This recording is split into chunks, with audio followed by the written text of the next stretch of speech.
이건 미국의 유명한 크리스찬 카운셀러 중에 레스 카터라는 박사가 있습니다. 이 박사와 또 유명한 정신과 의사 중에 프랭크 미너스라는 박사 두 분이 공동으로 책을 적었습니다. 제목이 분노 치유라는 그런 책입니다. 이 책 속에서 분노는 무엇이고 분노를 어떻게 우리가 잘 처리할 것인가, 그걸 적은 책입니다. 분노를 첫 장에 이렇게 정의를 하고 있습니다. 분노는 자신이 다른 사람들에게서 평가절하되고, 다시 말하면 무시당하는 거죠.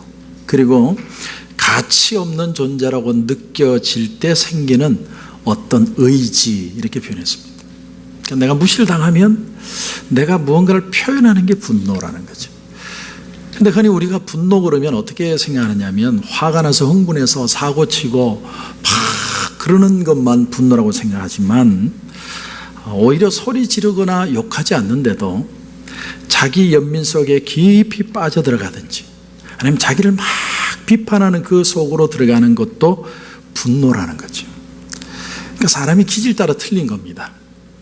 근데 이 분노를 바로 알면 또한 이 분노를 잘 풀 수 있겠다, 그런 의도에서 책을 적었습니다. 오늘 우리가 읽은 11절을 보시면 모세가 장성한 후에 이렇게 표현합니다. 모세가 장성한 후에. 이걸 사도행전 7장에 보면 모세에 대한 부분을 더 디테일하게 표현하는데 7장 22절에 보면 이렇게 되어 있습니다. 모세가 애굽 사람의 모든 지혜를 배워 그의 말과 하는 일들이 능하더라. 이집트 왕궁의 문헌에 보면 이집트에서 왕자들을 교육시킬 때 어릴 때부터 시작해서 대략 12년 정도를 교육을 시킨다고 합니다. 그러니까 우리로 따지면 한 초등학교에서 하이스쿨 정도의 기간이죠. 그러면서 가장 좋은 일꾼으로 만들어내는 거죠. 근데 오늘 11절을 계속 이어서 보시면 모세가 장성한 후에 한 번은 자기 형제들에게 나가서 그들이 고되게 노동하는 것을 보더니 어떤 애굽 사람이 한 히브리 사람 곧 자기 형제를 치는 것을 본지라 좌우를 살펴 사람이 없음을 보고, 주위를 둘러본 이유가 뭡니까? 죽이려고 그랬죠. 그러니까 모세의 마음속에 분노가 있습니다. 근데 자기가 생각하는 건 의분입니다. 의분. 의협심이든지 의로운 마음이든지 의분이 일어난 겁니다. 이걸 보면 뭘 깨닫냐면 이집트의 그 12년간의 그런 고등교육이 어릴 때 유모로서 들어온 자기 엄마에게 배운 신앙의 교육을 절대 넘어서지 못했다는 거예요. 그래서 아이들일 때 신앙교육을 시키는 게 얼마나 중요한지를 깨달을 수 있습니다. 모세는 아마 순간적으로 지금 판단을 하려고 그랬을 것 같습니다. 내가 이쪽에서 해야 될지 저쪽에서 해야 될지. 이건 선택해야 되는 기로예요. 모세는 지금 있는 그대로 있어도 한평생 잘 먹고 잘 살 수 있습니다.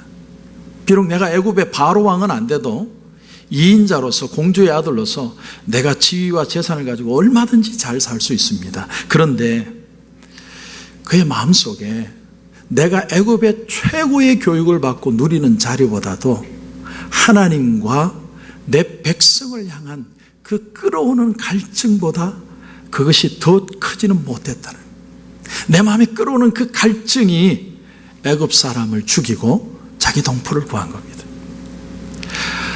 그 분노 치유라는 책을 보면 우리가 분노를 표현하는 데 있어서 부정적인 방법이 있고 긍정적인 방법이 있는데 긍정적인 방법을 두 가지를 제시를 합니다. 한번 들어보십시오. 첫 번째는 뭐냐면 적극적인 분노를 하라는 거예요. 적극적인 분노. 그러니까 분노를 하는데 긍정적으로 분노할 줄 알아야 된다는 거예요. 빈정거리고 쏘아붙이고 야유하고 난리치고 그러는 방법이 아니고 아주 적극적이면서도 긍정적으로 분노를 표현할 줄 알아야 된다. 결국 나를 위해서 그렇습니다. 나를 위해서. 의외로 분노를 표출하는 사람보다 분노를 습관적으로 막 억누르는 사람이 더 많다고 합니다. 왜냐하면 우리가 어릴 때 교육을 그래 받은 거예요. 분노를 숨기지, 참도록. 그런가 하면 분노를 내고 나면 그 뒤에 후폭풍이 너무 커가지고 차라리 내가 알르니 죽지, 참는 거예요. 참는 거예요. 근데 이 책은 뭐라고 얘기하냐면 분노를 표현해라. 그럼 어떻게 표현해야 되느냐? 몇 가지 예를 들어줍니다. 첫 번째는 이런 겁니다. 내가 교회에서 사역을 많이 하는데 여러 가지 일을 하죠. 근데 지치는 거예요. 근데 어떤 사람이 또 하나의 일을 부탁을 할 때 공손하지만 단호하게 안 된다고 말하라는 거예요. 나는 더 이상은 못합니다. 근데 이제 반대로 하나도 안 하면서 안 한다 그러면 안 되고, 두 번째는 뭐냐면, 우리가 아이들을 훈계할 때 자녀와 논쟁을 하거나 생색을 내는 게 아니라 가이드라인을 제공하라는 거예요. 가이드라인. 친구가 노는 건 좋은데 너 몇 시까지 들어올래? 9시다. 아이가 1시간이 늦었어요. 그 정도는 봐주는 거예요. 그런데 가이드라인이 있으니까 많이 안 넘어가는 겁니다. 세 번째는 뭐냐면, 감당할 수 있는 것보다 더 많은 책임을 맡아서 너무나 부담스러울 때 옆에 있는 성도들에게 집사님 이것 좀 도와주세요 라고 표현할 줄 알아야 돼요. 이것도 표현하는 거예요. 분노를. 적극적인 표현입니다. 네 번째는, 엄마가 너무 피곤할 때 가족들에게 나 지금부터 30분만 아무도 방해하지 않고 내가 쉬고 싶다 표현하라는 거예요. 다섯 번째, 남편과 아내가 너무 서로가 대립각을 세우고 둘 중에 하나도 지지 않고 있을 때 자기 주장만 내세우지 말고 대신에 도움이 될 만한 제안을 하라는 겁니다. 이렇게 내가 도와주면 어떨까? 표현을 하라는 것입니다.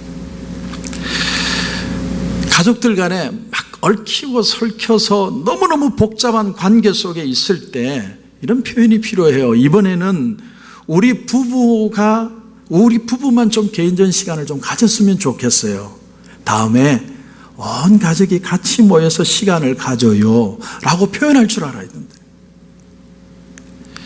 건강한 가족이라는 건 독립적으로 설 수 있는 겁니다. 근데 더 중요한 게 뭐냐면, 이런 모든 이야기를 주고받을 때 내가 하는 말의 톤이나 어투가 존중하는 분위기인지 생각해 보라는 거예요. 우리가 분노를 참 긍정적으로 표현하지를 못하고 살아갑니다.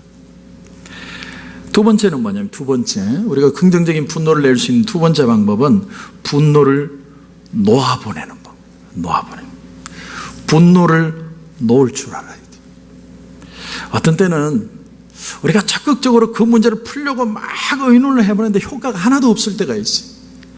그럴 때 문제는 해결은 안 되고 점점 그런 나쁜 감정에 더 내가 빠져들어갈 때가 있습니다. 그러면 너무 거기에 집착하지 말고 분노를 떠나보내야 돼요. 분노를 떠나보낸다는 건 내가 이 상황을 컨트롤할 수 없다는 걸 인정하는 겁니다. 나는 여기까지. 이걸 인정할 줄 알아야 돼요. 이건 더 나아가서 서로를 용서하기로 선택하는 거고, 더불어 서로의 차이를 용납하는 거예요. 그럼 분노를 어떻게 떠나보내느냐? 예를 들어보면 첫 번째로, 아내가 남편과 대화를 하는데 이 남편이 완벽주의자예요. 그때 자기 속에 선을 긋는 겁니다. 내가 항상 남편의 까다로운 요구를 들어줘야 할 필요는 없다. 또 남편을 볼 때 있는 그대로 남편을 받아들이는 법을 배워야 돼요. 두 번째, 내가 어떤 회사에서 일을 하는데 회사가 마음에 안 들 수 있어요. 그러면 시시콜콜 불평하고 그러는 대신에 어느 직장도 완벽한 데는 없기 때문에 자기가 원하는 거하고 달라도 내가 최선을 다해 일하기로 내 자신에게 결정하는 거예요. 여러분, 분노를 놓아보낸다는 건 억누르는 거하고 틀립니다. 억누르는 건 사실 거짓이죠. 계속 참고 있는 거예요. 버티고 있는 거예요. 싫지만. 근데 분노를 떠나보낸다는 건 내가 자유하는 겁니다. 상황을 받아들이는 거고요. 내가 할 수 있는 데만 집중하는 겁니다. 근데 참 힘든 게 뭐냐면, 우리가 이렇게 분노를 떠나보내는데도 언젠가 훗날 다시 이 분노가 나타난다는 게, 바람과 함께 사라졌으면 끝났으면 좋겠는데 이 분노가 또 나타나요. 예를 들어서 애가 맨날 사고만 치는 거예요. 내 자식이지만 진짜 사고 많이 치. 근데 어느 날 용서하기로 마음에 결정을 했어요. 엄마, 이제는 잘할게요. 이제 다시 내가 사고 안 칠게요. 용서했습니다. 그래, 이제 우리 아들 믿자. 근데 어느 날 아들이 어디서 또 사고를 친 거예요. 들었어요. 그럼 그때 그 분노가 다시 살아날 가능성이 너무 많은 거예요. 내 그럴 줄 알았다 이놈의 자식. 그럴 때 어떤 마음이 자신에게 드느냐면 나는 역시 안 되는가 봐. 나는 무조건 내 스타일대로 살아야 돼. 포기할 가능성이 더 많은. 그런데 여러분, 우리가 긍정적으로 분노를 한다는 건 뭐냐면 그때 용서했을 때 그 좋은 기분을 기억해내는 거예요. 용서하니까 마음이 편하더라. 그래서 이번에도 한번 용서해보자. 또 한 발을 디뎌보는 거예요. 이게 책이 제시하는 분노를 푸는 방법이에요. 저는 그 책을 보다가 참 많이 참 속이 시원하면서도 어려웠어요. 이론은 맞는데 살기는 참 어렵다. 여러분, 우리가 인생을 살면서 먹고 사는 것만 힘든 게 아니라 우리의 마음을 분노로부터 어떻게 잘 이겨나갈 수 있느냐는 정말 어렵습니다. 그런데 이제 오늘 본문에 여러분 12절을 다시 보십시오. 12절. 좌우를 살펴 사람이 없음을 보고 그 애굽 사람을 쳐 죽여 모래 속에 감추니라. 자, 모세가 의분이 나서 애굽 사람을 쳐 죽여서 잘 묻었습니다. 완전 범죄인 줄 알았어요. 내 의분 자체도 정당한 것이라고 본인에게 스스로 얘기를 하는 겁니다. 그런데 13절 보시면 이튿날 다시 나가니 두 히브리 사람이 서로 싸우는지라. 그 잘못한 사람에게 이르되 네가 어찌하여 동포를 치느냐 하매 그가 이르되 누가 너를 우리를 다스리는 자와 재판관으로 삼았느냐. 네가 애굽 사람을 죽인 것처럼 나도 죽이려느냐. 모세가 두려워하여 이르되 일이 탈로 되었도다. 나는 의로운 분노로 내 동포를 사랑하는 마음으로 내가 왕자라는 자리까지 다 포기하고 그들에게 그렇게 했는데 배신감이 확 밀려오는 거예요. 여기서 모세가요 상처가 생겨요. 더 정확하게 얘기하면 옛날에 잊고 있었던 상처가 확 드러나는 거예요. 여러분, 모세에게는 어떤 상처가 있었을 것 같습니까? 어릴 때 바로 왕이 태어나는 히브리 남자아이들은 다 죽여라. 근데 레위인 한 부부가 아이를 낳았는데 오늘 말씀의 2절에 보면 이렇게 되어 있습니다. 잘 생겼더라. 그래서 석 달을 숨깁니다. 지금까지도 사람들은요 모세의 진짜 이름이 뭘까를 굉장히 궁금해합니다. 모세는 바로 왕의 딸인 공주가 붙여준 이름이고 물에서 건졌다는. 근데 모세의 진짜 이름이 뭘까? 그렇게 고민을 하다가 유대인들의 전성에 보면 아마 모세의 이름은 토비야였을 것이다. 토비야. 왜 토비야냐? 잘생겼다는 단어가 토브라는 단어에서 나온다. 그래서 명사형 토비야였을 것이다. 근데 어쨌든 anyway, 중요한 건 모세 이름이 중요한 게 아니고 모세가 태어나서 얼마가 되지 않아서 갈대 상자에 담겨서 뚜껑이 덮이고 깜깜한 좁은 곳에서 어디론가 내려가는데 그때 그 모세가 느꼈던 감정, 그게 유기되는 마음이에요. 그걸 상담학적인 용어로 유기감이라고 합니다. A sense of rejection. 거절당하는 마음. 어릴 때 창경원에 엄마 따라 놀러 갔는데 사람이 너무 많아서 엄마 손을 놓쳤어요. 유기감입니다. 기차역에 막 사람들이 개나리 보침지고 막 기차 타고 난리인데 엄마 손을 놓쳤어요. 유기감입니다. 그때 그 떨어지면서 느끼는 마음의 두려움과 엄청난 공포, 이게 트라우마입니다. 트라우마. 그 트라우마가 생깁니다. 오늘 본문에도 여러분 6절을 보면요 이렇게 되어 있어요. 갈대 상자를 열어봤더니 아이가 울고 있더라. 왜 울었을까요? 젖달라고? 아닙니다. 너무나 큰 충격을 받았어요. 엄마가 날 버렸어요. 또 자라면서 바로 왕의 그 공주가 자기 엄마를 유모로 해서 이제 키워주게 하는데 엄마하고 있으니까 너무 좋은데 엄마가 어느 날 떠나잖아요. 엄마 가지 마. 엄마 가지 마. 제가 옛날에 본 영화 중에 그 미워도 다시 한 번이라는 영화 있어요. 미워도 다시. 그게 보면 애가 얼마나 많이 우는지 아직도 기억이 나요. 아직도 또 비까지 옵니다. 비까지. 모세는 어릴 때 그런 트라우마가 있어요. 트라우마가. 모두가 다 떠났어요. 오늘 14절에 보면 하반절에 모세가 두려워했다 그래요. 두려워했다. 그 트라우마가, 그 배신감이 그냥 자기 속에 잊어버렸던 트라우마를 확 살려낸 거예요. 엄마도 놔버리고 가족도 버리고 이제 내가 생각했던 내 동포라고 생각하는 사람들까지 나한테 배신 때리니까 너무너무 두려워.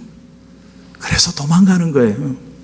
아무도 없는 데로 미디안이든 어디든 상관없어요. 사람 안 사는 데면 어디든 가는 거예요.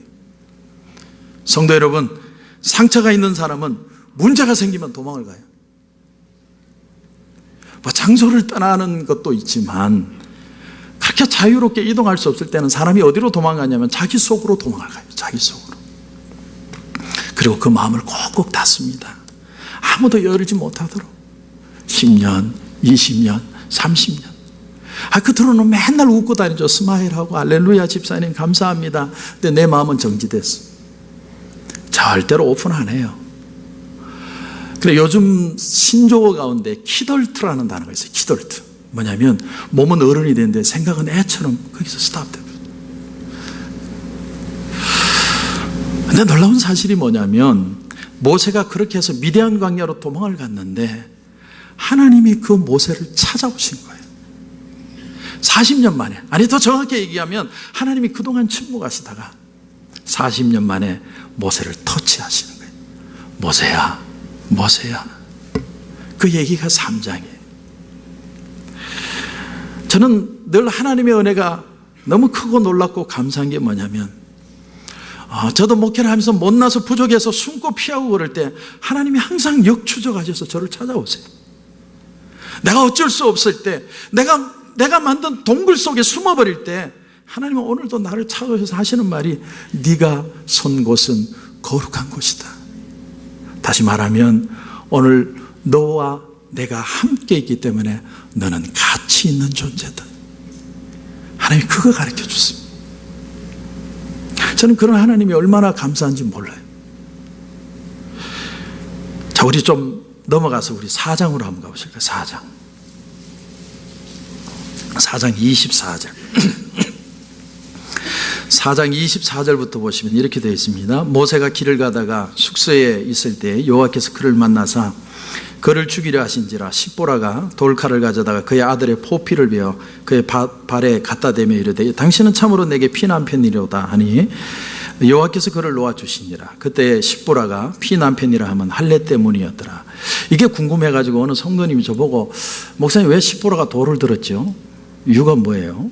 저한테 질문을 하셨어요. 이 배경을 알려면 우리가 좀 알아야 될 게 있습니다. 모세는 여러분 말을 잘했을까요? 못했을까요? 모세가 말을 관심이 없는 겁니까? 못했어요. 모세는. 여러분 그 출애굽기 4장 10절에도 나오는데 하나님이 내 백성을 구하러 애굽으로 가라. 그러니까 모세가 못 갑니다. 안 갑니다. 못 갑니다. 근데 왜 못 가느냐면 자기가 설명을 해요. 오 주여, 나는 본래 말을 잘하지 못하는 자니이다. 주께서 주의 종에게 명령하신 후에도 역시 그러하니 나는 입이 뻣뻣하고 혀가 둔한 자니이다. 이걸 영어 성경에 보면 이렇게 해놨습니다. I am slow of speech and tongue. 말을 더듬거리든지 아니면 느릿느릿하든지 말주변이 없든지 그런 사람이에요. 몇 번을 하나님 앞에 거부를 하죠. 그만큼 자기에 대한 좌절감이 깊은 사람이 모세입니다. 그러니까 모세에게는 learned helplessness, 그러니까 학습된 무력감, 좌절감이 있어요. 학습된 거절감. 여러분 못한다는 분들이 왜 자꾸 못한다고 얘기하는 줄 아세요? 사실은 이거예요. 삶을 통해서 학습되어진 마음의 상처들, 거절감이 있어요. 그게 두려움이 되어가지고 뭘 하든지 하는 게 두려운 거예요. 그런 큰 이유 중에 하나가 뭐냐면 모세는 나는 말을 느릿느릿하게 한다는 거예요. 여러분 말 잘리는 사람은 항상 잘립니다. 왜? 말은 많이 하는데 느릿느릿하고 조리가 없고 앞도 없고 뒤도 없는 사람들 있잖아요. 언제 끝날지도 모르겠고. 여러분 경청이 왜 힘든 줄 아세요? 경청. 우리가 말하는 것보다 듣는 것이 5배가 빠르다고 그래요. 그러니까 우리는 상대방이 말을 하면 말을 듣는 게 아니고 벌써 무슨 생각하냐면 이렇게 대답해 줘야지 그러고 중간에 퍽 끼어드는 거예요. 왜? 듣는 게 5배 빠르니까. 말 느릿느릿하게 하는 사람은요 어릴 때부터 항상 말을 끝까지 해본 적이 없습니다. 왜? 모든 사람이 다 잘랐어요. 그러니까 그런 분은요, 끝까지 말을 들어주기만 해도 치유가 일어나요. 한 번도 들어준 사람이 없어요. 자, 4장 24절에 보면 시므라가 돌칼을 취해서 게르솜을 할례를 급하게 하는 이 배경이 어떤 거냐면 이런 겁니다. 자, 한번 보세요. 게르솜이 태어났습니다. 게르솜의 이름의 뜻이 뭐냐면 아들이 태어났는데 이방의 객이 되었다. 참, 이 이름 하나 묵상해도 참 큰 게 있습니다. 모세가 외로운 거예요. 미디안으로 도망가고 와이프도 있고 가족도 있는데 마음에는 어디도 안식이 없는 거예요. 그걸 게르솜이라는 자기 아들 이름으로 표현하고 있는 거예요. 근데 게르솜이 태어났을 때 이제 아내한테 모세가 말을 하는 겁니다. 게르솜이 태어난 지 8일이 됐는데 하나님이 유대 애들은 태어난 지 8일 만에 아이고 답답해 미치겠네. 게르솜이 뭐 8일 뭐 빨리빨리 얘기해 빨리. 왜? 근데 모세가요 아니다 미안하다. 그래가지고 여러분 몇 번을 시루다가 실패하고 게르솜을 할례를 못해요. 그래서 하나님이 호렙산으로 모세를 부르셔가지고 애굽 땅에 있는 이스라엘 백성을 구원하라고 이제 보내시는데 하나님이 십보라 앞에서 게르솜을 할례를 안 했기 때문에 모세가 열병이 들어서 쓰러져 죽게 만드십니다. 쓰러져 죽고 있어요. 그러니까 맨정신일 때는 맨날 남편 구박하고 말 잘라먹고 내가 저 인간 내가 데리고 살아주는 거지 내니까 사는 거지 막 그렇게 그 못난 남편이 막 그렇게 보였는데 그 못난 남편이 죽어가니까 정신이 번쩍 든 거예요. 하나님의 백성으로 거룩하게 구별되는 할례 예식이 남편이 죽어가니까 그게 보이기 시작하는 거예요. 그래서 평소에 남자가 말도 똑바로 못하고 늘 바보같이 말도 그냥 시작은 저긴데 끝은 여기고 그런 그 할례를 이 여자가 직접 돌을 들어가지고 자기 게르솜을 표피를 자르는 거예요. 이제 내 남편의 하나님이 진짜 하나님이라고 이제는 인정을 하겠습니다. 내 남편이 가고 있는 이 여행이 그냥 여행이 아니라 믿음의 여행, 신앙의 여행이라는 것을 내가 받아들이겠습니다. 그리고 저 바보 같은 남자가 그냥 남자가 아니라 내 남편이라는 것을 이제는 인정하겠습니다. 그 고백이에요. 그 고백. 사랑하는 성도 여러분, 저는 출애굽기 2장부터 쭉 보면서 모세를 보면서 하나 참 깨달은 게 있어요. 이번에 설교 준비를 하면서. 그게 뭐냐면 하나님은 400년 동안 애굽 땅에서 노예 생활을 하던 그 치유받아야 될 백성들을 치유하는 사람으로 상처받은 사람을 쓰시더라는 거예요. 우린 이왕이면 폼나게 건강하고 퍼펙트한 사람이 와가지고 멋있게 스펙 좋은 사람이 하면 좋겠는데 하나님은 그렇게 하지 않았어요.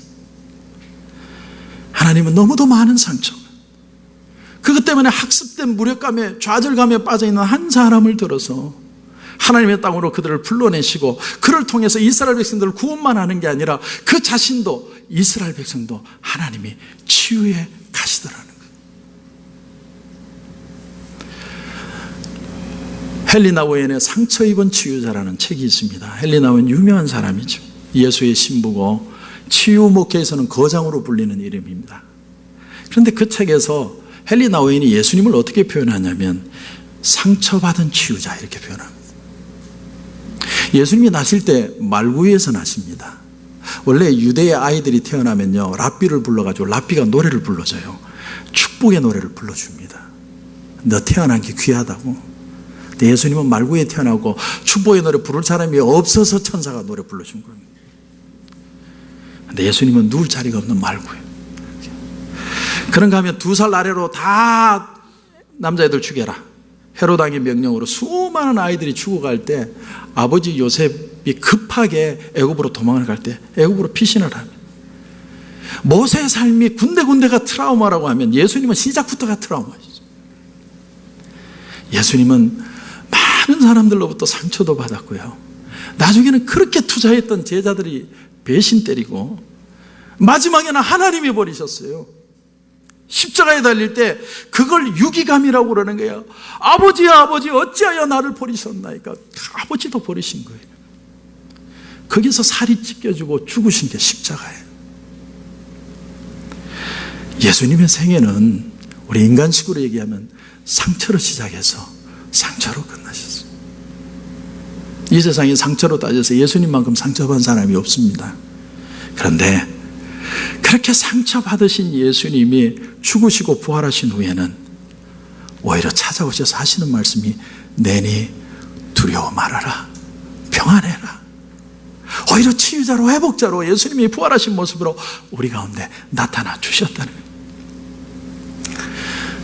여러분, 예수를 믿어도요 상처 많이 받을 수 있습니다. 우리가 쉽게 착각하면서도 또 늘 가지고 있는 생각 중에 하나가 뭐냐면 내가 거룩한 생활하면 죄가 완전히 다 사라질 것이다. 안 그래요. 여러분, 굉장히 거룩한 생활을 해도 우리 육체 속에 있는 이 죄악의 찌꺼기는 남아있어요. 계속 남아있어요. 그래서 우리가 죄악의 찌꺼기를 견디다가 내가 살려고 애쓰다가 안 되면 뭐가 생기냐면 열등감이 생겨요. 열등감. 나는 아무것도 못합니다. 혹은 거기서부터 시작해서 나만 잘났다는 그 자만심도 전부 다 열등감이에요. 어떤 심리학자 연구 자료에 의하면 95%의 사람들이 열등감이 있대요. 나머지 5%도 따지고 들어가 보면 다 열등감 덩어리. 우리 교회들 속에 들어온 열등의식 중에 어떤 것이 있는 줄 압니까? 감투의 열등의식이 있어요. 열등의식이 강한 사람일수록 안수집사나 권사나 장로가 되고 싶습니다. 반드시 그런 건 아닙니다. 그러나 전혀 근거가 없는 것도 아닙니다. 또 은사에 대한 열등의식이 있어요. 남다른 은사를 좀 받으면 문에 좀 뭐가 보이면 막 휘젓고 다닙니다. 알파 주말 수행회를 갔더니 방언을 받고 싶어요. 근데 그게 정말 받고 싶은 게 아니고 열등의식이에요. 방언을 안 받으면 왠지 레벨이 좀 낮아 보여가지고 방언 받아가 레벨을 좀 맞추고 싶다. 우리 속에는 수많은 열등의식. 오래전에요, 브룩실저가요 한참 잘 나갈 때 나는 청바지 입은 내 뒤태가 싫다 그랬어요. 청바지 입을 때 다리가 이뻐 보이지 않대요. 그럼 나 같은 사람은 어떻게 살아요? 나 같은 사람 죽으라는 말이죠, 그죠? 예. 전부 열등감이에요, 열등감. 치유목회 연구원 원장이었던 정태기 교수님, 여러분 아마 잘 아실 겁니다. 오래전에 그분의 얘기입니다. 아마 그 간증도 여러분 들으신 분이 있을 겁니다. 이분이 섬에서 태어나가지고 어린 시절에 부모 사랑 한번 제대로 못 받고 많은 상처를 가지고 자랐습니다. 세월이 흘러서 신학대학을 가고 이곳 미국으로 유학을 왔습니다. 상당 공부를 하는데 6년을 했어요. 6년을. 어느 날 연구실로 발튼 교수라는 자기 담당 교수가 불렀습니다. 그리고 정태희 교수에게 하는 말이 뭐냐면, 태기, 나는 자네를 더 이상 지도할 수가 없네. 차라리 한국으로 돌아가게. 그러는 거예요. 6년 동안 공부했는데 막 하늘이 무너지는 거예요. 갑자기 이 정태희 교수 속에서 분노가 올라오는데 주먹이 버르르 떨리면서 너무너무 화가 나가지고 나가면서 문을 꽉 닫고 나갔어요. 얼마 세게다 이제 폭탄이 터진 소리. 그리고 난간을 붙들고 아래층을 내려가는데 등 뒤에서 누군가가 다정하게 어깨를 잡더랍니다. 돌아보니까 발튼 교수예요. 태기, 자네 이제는 나하고 공부할 수 있는 기미가 보이네. 그때 정태희 교수가 놀란 거예요. 왜냐하면 나는 그동안 너무나도 착실하게 이쁘게 공부 열심히 잘했는데 그때는 집에 가라고 그러더니 내가 갑자기 엄청난 실수를 하고 나니까 다시 제자로 받아준다니 이해가 안 가는 거예요. 그때 이 발튼 교수가 하는 말이 뭐냐면, 자네가 여기 미국에 온 이유가 상담 기술을 배우러 온 게 아니고 치유를 배우러 온 줄로 내가 아네. 나는 그동안에 자네 마음속에 그 진실을 꺼내려고 그렇게 애를 썼는데 자네는 꼼짝도 안 했어. 하지만 계속해서 난 자네를 건드려 왔고 그런 나를 자네는 미워하기 시작했다. 그런데도 자네는 나를 만날 때마다 스마일, 마음속으로는 막 죽이고 싶어 하면서도 겉으로는 스마일. 6년 동안 계속해서 겉다르고 속다르게 그렇게 행동하는 사람이 어떻게 다른 사람을 치유할 수 있겠나? 그런데 오늘 비록 부정적이긴 하지만 처음으로 자네는 겉과 속이 똑같은 행동을 보여줬네. 이제 자네는 공부할 자세가 된 걸세. 그래서 정태기 교수라는 유명한 한 사람이 나오는 거예요. 여러분, 오늘 이 자리에 오시면서 어떤 마음으로 여러분 오셨어요? 어떤 마음으로 여러분 설교 듣고 싶었습니까? 그냥 느낌 좋은 예배 한번 드리고 가시기 위해 오셨습니까? 오늘 주님이 여러분을 부르고 계십니다. 너를 나에게 보여줄 수 없느냐? 너의 진실을 나에게 좀 보여달. 아이러니하지만 상처는 상처 입은 사람이 치유하는 겁니다. 못 간다고, 안 간다고, 싫다고, 나는 말 못한다고 몇 번을 거절하는 그 모세를 하나님이 다독거리고 야단치셔가지고 그를 끌고 애굽으로 가십니다. 상처 입은 사람이 이제 겨우 한 발 내딛고 애굽으로 들어가는데, 이제 겨우 신앙 출발하는데 애굽의 수많은 자기 동포들의 마음에 노예 근성을 치유하기 위해서 모세를 떠나보내는 거예요. 사랑하는 성도 여러분, 오늘 하나님은요 저와 여러분을 치유하기를 원하세요. 그런데 그러려면 여러분의 마음을 오픈하셔야 해요. 억눌린 마음, 짓눌린 마음, 꾸역꾸역 접어서 참았던 마음, 그 마음을 하나님 앞에 토로하셔야 돼요. 사람 앞엔 잘 안 되지만 예수님 앞에는 할 수 있잖아요. 왜? 주님은 그 상처를 아시니까. 여리고의 한 맹인이 예수님이 지나간다는 소리를 듣고 막 소리 높여 외칩니다. 다윗의 자손 예수여, 나를 불쌍히 여겨 주시옵소서. Help me now, help me now. 그때 주님이 그 소리를 들으시고 질문하십니다. 내가 뭘 해주길 원하냐? 주여, 보고 싶습니다. 주여, 일어서고 싶습니다. 주여, 이 상처에서 자유하고 싶습니다. 주여, 내 마음의 원한과 아픔과 상처들을 이제는 내려놓고 싶습니다. 예수님이 말씀하세요. 네 믿음이 너를 구원하였느니라. 누가복음 18장 43절에 보면 그가 보게 되었을 때 맹인이 하나님을 영광을 올려드립니다. 더 놀라운 사실이 뭔 줄 아세요? 그 옆에 있던 모든 지켜보던 사람들이 하나님을 찬양하였더라. 여러분, 상처는 누구나 다 있습니다. 그런데 더 이상 상처 안 받으려고 숨고 피해 다니지 말고 이제는 있는 모습 그대로 주님 앞에 드러내셔야 됩니다. 이게 긍정적인 분노고 분노를 내려놓는 방법입니다. 그리고 실수가 보여도, 내가 좀 부족해도 가던 걸음을 뒤로 돌리지 마십시오. 계속 가셔야 돼요. 내가 그 순간에 은혜 받고 회복되고 다시 일어나는 그 모습을 보면서 우리 교회 공동체 전체가 치유되는 역사가 일어나게 되는 겁니다. 그것이 세상을 빛으로 소금으로 살아가는 진짜 내용이에요. 신명기 마지막 34장 10절에 보면 모세를 이렇게 데피니션 합니다. 그 후에는 이스라엘의 모세와 같은 선지자가 일어나지 못하였나니 모세는 여호와께서 대면하여 아시던 자였다. 모세 이전에도 모세 이후에도 그렇게 성숙한 지도자가 없었다는 거예요. 처음에 안 그랬습니다. 그저 상처 입고 겨우 첫발 디디며 모세가 갔는데 끝까지 갔더니 하나님이 그런 정의를 내리신 겁니다. 여러분, 상처는 상처 입어본 사람이 치유하는 겁니다. 주님의 십자가의 상처, 그 보혈의 능력으로 다시 한번 치유되어서 새 힘을 얻는 일어서시는 저와 여러분이 되시기를 주님의 이름으로 축원합니다.